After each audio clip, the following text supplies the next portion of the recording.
இப்ப விஜய் எடுத்துக்கோங்க. அவங்க அப்பா சின்ன வயசுல இருந்தே டான்ஸ் சொல்லி தந்து, ஃபைட் சொல்லி தந்து, தான் வீட்ல ஷூட்டிங்க பார்த்து பார்த்தது அவர் ஒரு மாஸ் ஹீரோவா வளர்ந்துட்டாரு. அப்படி இருந்துமே அவங்க அப்பாவால அவர வளர்க்க முடியல.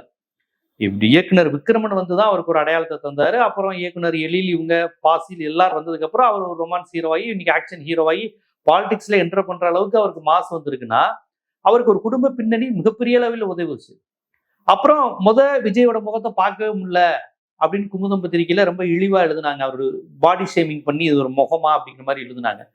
இன்னைக்கு 30, 35 வருஷம் கழிச்சு அவரு அந்த முகத்த பார்த்து பார்த்து அழகா இருக்காருன்னு சொல்ற அளவுக்கு வந்துருச்சுல. அப்ப இவர் வந்து இப்ப அண்ணாச்சி நடிக்கிறாரு. லெஜண்ட் சரவணன் அண்ணாச்சி. எல்லாரும் ஒரு ஒரு ஏஜ், தோற்றம், இவர் என்னப்பா துணிக்கடை வச்சிருந்தவர் தானே இப்படிங்கிற மாதிரி எல்லாம் பேசினாங்க. 2வது படத்திலேயே பொதுமக்களை வர வச்சுட்டாருல. படம் ஏதோ அவர் ஆட்களை செட்டப் பண்ணி கொடுத்தாரு அப்படி இப்படிலாம் சொன்னாங்க. அது எப்படி ஓடிச்சுன்னு எனக்கு பெருசா தெரியல.